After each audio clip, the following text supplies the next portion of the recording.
Servus, Glück auf und herzlich willkommen zu einem weiteren FC Bayern Taktikfuchs. Leute, meine Aufstellung oder wie wäre meine Aufstellung für das Champions League Spiel beim FC Barcelona gegen Graugänse Hansi?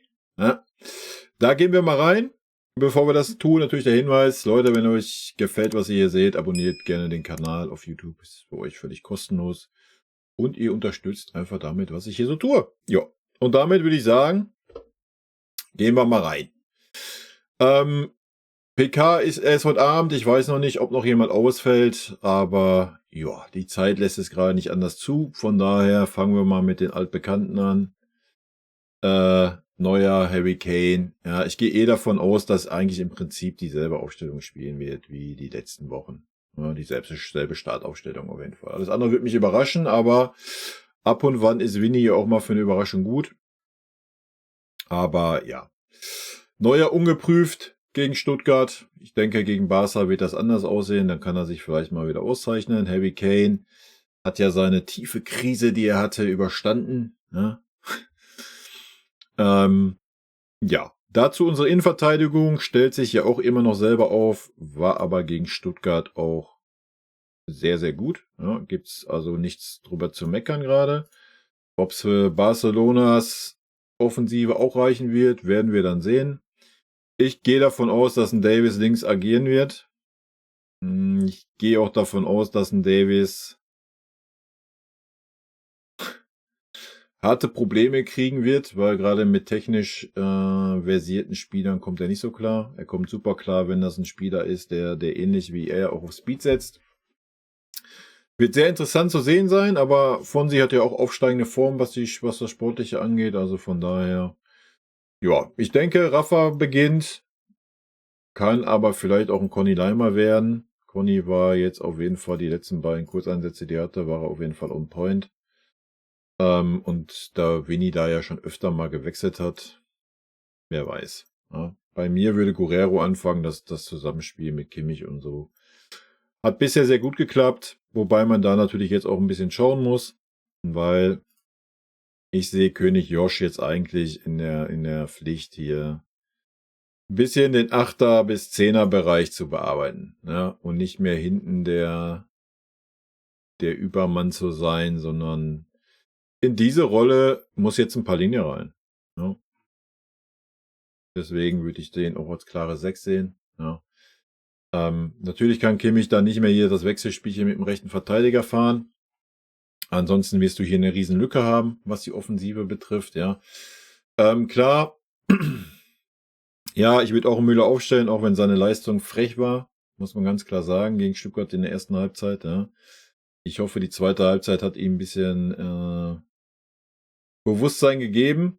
Ja, aber ansonsten können wir den ganzen Bums natürlich auch so aufstellen. Ja. Wobei, wenn Kimmich sich halt fallen lässt oder wenn es eher wieder eine Doppel-6 ist, muss natürlich Müller in diesen Raum rein. Ja. Wir können es ja mal so machen, Kimmich als Bindeglied. Ja. Thomas Müller ist eher am stärksten, wenn er um den Spieler drumherum, um den Stürmer drumherum spielt und nicht irgendwie vorne dumm drin steht. Ja, über rechts, Michael sollte außer Frage sein. Und ja, ich würde auch über links nochmal mit Serge beginnen. Warum? Weil Serge es defensiv gegen Stuttgart sehr gut gemacht hat. Und ich denke, ja, Barca wird auch viel über die Seite versuchen. Ja. Da würde ich jetzt gar nicht dann groß da jetzt anfangen, Coman zu bringen oder einen Sané zu bringen. Ich würde mit Gnabry beginnen und gucken, wie es läuft. Ja, wie gesagt, defensiv war es gut und das ist auch erstmal wichtig gegen Barca, denke ich, gerade auswärts. Aber wir werden es sehen. Ne? An dieser Aufstellung ist absolut nichts überraschend, ja, außer dass ein Palhinha für einen Pavlovic spielt.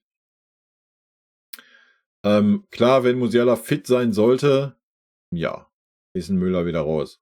Ja, das ist einfach so. Da müssen wir auch nicht drum herum reden. Ich weiß nicht, wie es da aussieht. Ich würde da kein Risiko gehen jetzt für das Spiel gegen Barcelona. Dann kannst du, wenn er einigermaßen fit ist, kannst du ihn vielleicht die letzte halbe Stunde bringen, wenn es nötig ist. Ansonsten würde ich ihm die Ruhe da gönnen und ja. Ansonsten auf den Außen haben wir genug Alternativen. Ja, ist ja kein Problem. Hier packen wir da einen Coman rein, packen wir hier einen Leroy rein. Waren jetzt beide auch nicht so schlecht gegen Stuttgart. Wir haben auf jeden Fall gesehen, dass sie Bock haben. Vorne für Harry Kane haben wir natürlich Mathys Tel, ja. Weiß ich nicht, ob wir den vielleicht mal jetzt in Zukunft ein bisschen sehen, ein bisschen Spielzeit. Ich denke, wir haben jetzt englische Woche auf englische Woche. Da ist es dann vielleicht auch nicht verkehrt, einen Harry Kane mal nach 60 Minuten rauszunehmen, bei seinen kräfteraubenden Spielstil, den er einfach hat. Ja. Wird man sehen. Ansonsten in der Innenverteidigung, ja, können wir natürlich noch einen Leon eintragen und einen Eric, ja, wenn da irgendwas sein sollte.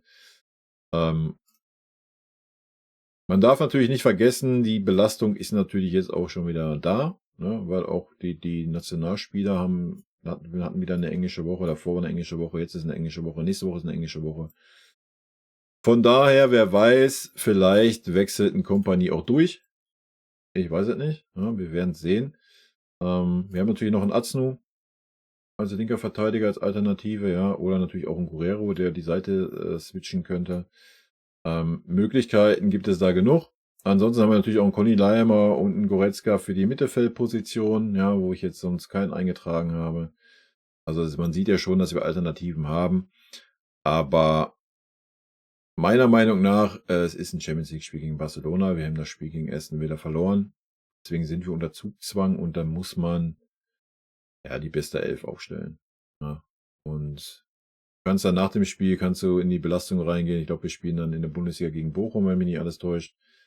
Da kannst du natürlich dann Belastung verteilen und dann den Leuten mal, den Spielern mal eine Pause gönnen. Aber jetzt gegen Barca musst du volle Kapelle da sein. Natürlich müssen die fit sein. Es macht keinen Sinn, wenn keine Ahnung, nehmen wir Harry Kane als Beispiel, wenn er nicht fit ist und gut, bei Harry Kane macht es vielleicht noch Sinn. Er wird wahrscheinlich auch, wenn er auf 80% ist, noch die Tore reinmachen. Aber bei vielen anderen, wie so ein Gnabry und so weiter, die müssen natürlich schon fit sein. Ansonsten macht es auch keinen Sinn. Ne? Aber ja, ansonsten gibt es aber auch keinen Grund, gerade irgendwie grundlegend was zu ändern. Ja, ich gehe mit einigen. Ich hätte auch einen Aznu eher aufgebaut. Anstatt ein Fonsi. Das jetzt zu tun beim Spiel vor Barcelona macht natürlich auch keinen Sinn. Und ansonsten wird ein Palinja beginnen. Alles andere würde mich überraschen, weil er hat ja jetzt auch die Spielzeit gekriegt gegen Stuttgart. Ja, und dann wird es ja keinen Sinn machen. Oh ja, jetzt kommt Barcelona, jetzt hau ich da einen Conny Leimer hin. Ja. Oder Leon. Also, von daher stellt sich das alles auch ein bisschen von alleine auf. Ich denke, Michael ist auf jeden Fall der stabilste, der Beste da vorne drin. Auf den kannst du eigentlich auch nicht verzichten. Also hättest du maximal Müller und Gnabry, die irgendwie zur Diskussion stehen würden. Ja, wo man vielleicht den einen oder anderen Spieler anders erwarten kann. Wir werden sehen. Lassen wir uns überraschen. Das wäre meine Aufstellung. Mein Tipp ist natürlich ein 3:1 für uns. Ich erwarte ein sehr gutes Spiel von beiden Seiten. Es kann alles passieren. Ja, wir können das Ding 4:1 gewinnen. Wir können das Ding 3:1 verlieren. Wenn man Hansis Spielstil kennt, wenn er ähnlich ist wie bei uns, kann das ein sehr, sehr interessantes Spiel werden. Ich freue mich auf jeden Fall drauf, Leute. Und wie immer, haut mir gerne eure Aufstellung in die Kommentare und natürlich euren Tipp. Ja? Und dann hören wir uns heute zur späten Stunde, sehr späten Stunde. Ich werde nicht direkt, das schon mal vielleicht vorab, wer das hier guckt, ich werde nicht direkt um 19:30 die PK machen können. Das wird wahrscheinlich erst ab 22 Uhr bei mir was werden. Also wird es ein bisschen später werden. Aber ansonsten könnt ihr euch das hier auch morgens einen Tag später gönnen.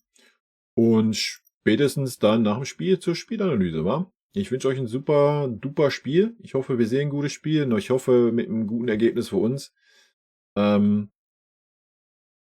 Ja, in diesem Sinne, rot-weiße Grüße gehen raus, Leute. Und wie immer, vielen lieben Dank für euren Support hier auf dem Kanal. Vielen lieben Dank für euren Support hier auf dem Kanal. Und in diesem Sinne, gute Freunde kann niemand trennen.